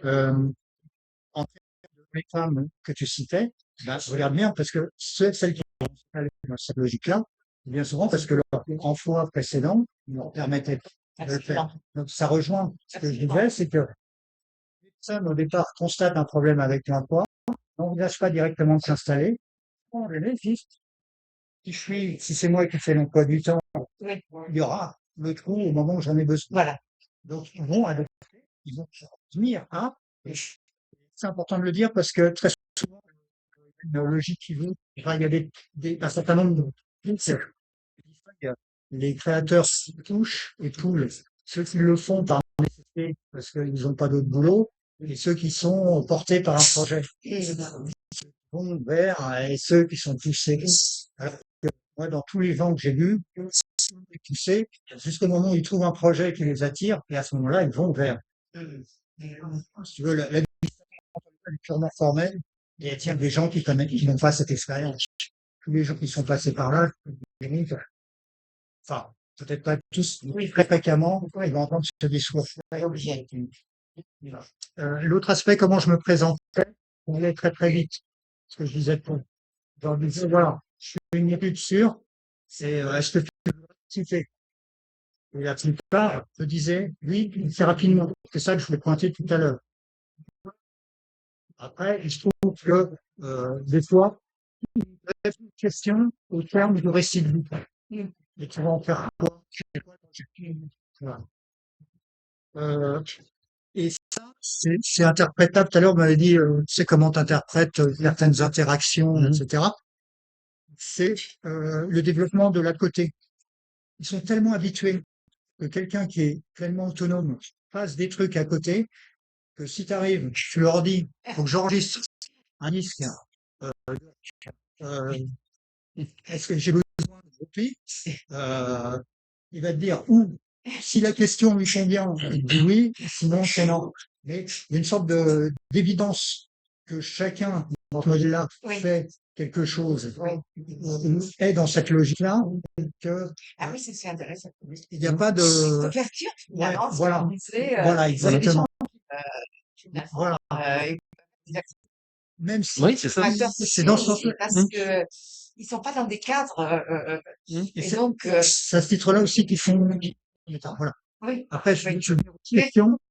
Ah, C'était merci. passionnant. À bientôt. Des vieilles comme moi, ça fait plus bien. Je fais la distance. Alors, Bah, bon été. Et d'accord pour à la rentrée prochaine. Avec plaisir. donc, la question sur le travail caché. Tu me demandais, toi, comment ça s'adaptait avec la famille aussi. Si ça- Alors, sincèrement, j'ai pas vu de cas où il y avait. Je pense il y a un cas, le maraîcher, où sa compagne, effectivement, vient prêter la main. Mais par exemple, lui, c'est partie de cas qui ont connu une rupture après qu'il a commencé à développer son activité. Au cours de sa phase de lancement, il s'est séparé avec la mère de ses enfants. Il a une nouvelle femme aujourd'hui Qui rentre dans le projet. qui rentre dans le projet, mais d'elle-même. C'est-à-dire, elle a une activité qui n'a rien à voir. Et euh, alors, franchement, le terme de travail caché me paraît pas adapté. Il y a des gens qui tournent autour, mais Qui assure la compta, qui assure le secrétariat, qui ouais, assure l'accueil du public, qui assure le ménage, c'est la même qui personne. assure... Ménage, c'est la même personne? Ouais, souvent, c'est la même personne. Oui, oui, il y a cet attachement à faire. Non, soi-même. Ouais, et s'il le fait, c'est pour passer par un prestataire. Il n'y a pas l'image de la ferme qui met les gosses au boulot. Cette image-là, D'accord. non, j'ai vu plutôt des gens qui cherchaient à protéger, à ne pas justement isoler, à faire en sorte que j'ai pas d'exemple.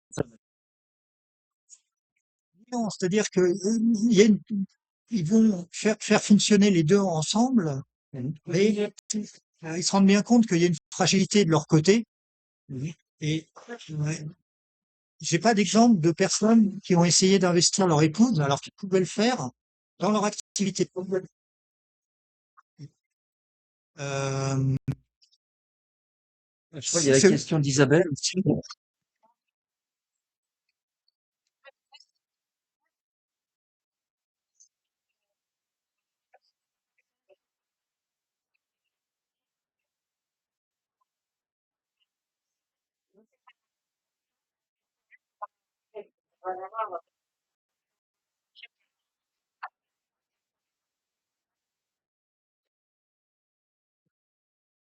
En fait, il y a- il y en a, et grosso modo, le passage par le domicile n'est pas un souci.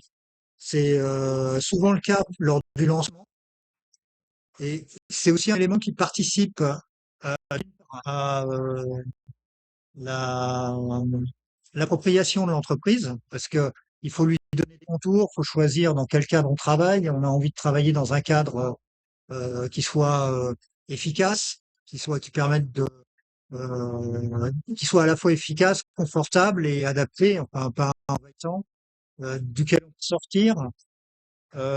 C'est un cadre qui va faire aussi que les aspects personnels vont rentrer. Ça va faire une porosité, mais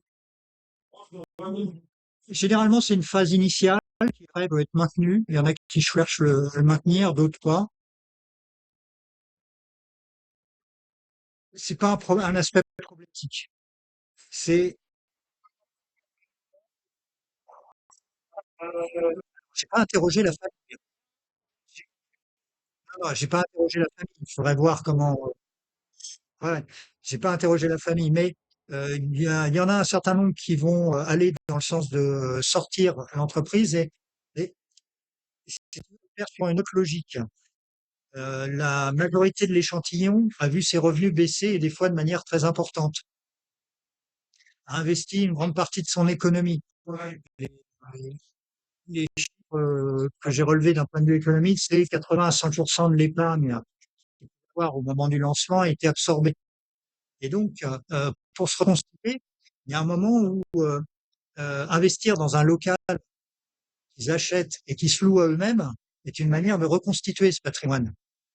Ils connaissent le locataire, ils savent ce qu'il va faire. Euh, donc, c'est voilà un phénomène qui est un grand classique chez les gens qui travaillent seuls. Ils vont aller chercher un studio qui pourrait devenir une habitation pour un étudiant si eux en ont besoin. Voilà. En général, ils cherchent des ajustements, mais ils restent dans une logique, je dirais qu'ils sont vigilants. Il n'y a pas euh, d'opportunisme. Il y a une sorte de responsabilité, d'éthique qui fait que ce qui doit être fait doit être maîtrisé, doit être voulu. Il y a une sorte de renforcement éthique qui a tendance à s'accentuer. Et s'ils n'hésitent pas à solliciter des personnes, c'est pas dans un calcul d'opportunisme économique. Ou de la rémunérer ou qu'il y ait un retour. La deuxième question, c'était sur relation, la relation interrompue. Et moi, ce qui a généré cet élément-là, c'est des rapports d'image. Les deux cas où j'ai ce type de choses le plus franc, la première, c'est une personne qui a trouvé, qui était gênée de tout ce qu'elle m'avait raconté. Je l'ai revue depuis, elle m'a dit que c'est pour rien. C'est incompréhensible qu'elle soit ouverte, qu'elle ait raconté autant de choses. Et elle s'en voulait à elle. Après, aujourd'hui, on a établi, enfin, il se trouve que c'est une cliente. Donc, voilà, elle a bien compris que je prenais un peu prétexte des activités, des contrats d'assurance qu'on gère ensemble pour revenir à elle. Mais on a renoué le contact. Je lui ai indiqué que moi aussi, en tant qu'intervieweur, quand je lisais les interviews, c'était pas toujours très glorieux, que je me trouvais pas toujours très bon et que ça amenait des réactions, mais que c'était aussi fait pour en prendre conscience et activer une réflexion. Voilà, c'est en fait pour moi l'élément de réaction, il tient au fait que entre le discours tenu et sa restitution écrite, il y a une sorte de d'image très crue qui fait que des personnes qui s'étaient installées dans une image voient cette image bouleversée, attaquée et peuvent avoir envie de se rétracter. Il vaut mieux établir la relation avant. Je pense que si quelqu'un devait utiliser des textes bruts comme ça, je conseillerais ou de prendre des personnes bien, bien matures, bien solides, euh, qui ont vécu un temps de réflexion, qui sont alors des gens avec lesquels ils ont une relation bien établie, mais pas de but en blanc. Entre le discours tenu et la restitution par écrit, une sorte de dissipation de l'image qui peut amener des réactions de ce. Mais ça, c'est le drame de toute l'anthropologie, hein. Mm. Oui, mais c'est simplement une ficelle d'expérience que je tirerais de ce que j'ai fait, mais qui, à mon avis, est intéressante aussi. Bien sûr. Euh, Bon, bah écoute, merci beaucoup, Marc. Merci Merci Isabelle. d'avoir resté. Merci. À bientôt, Isabelle. Ok. Merci. Ciao, ciao.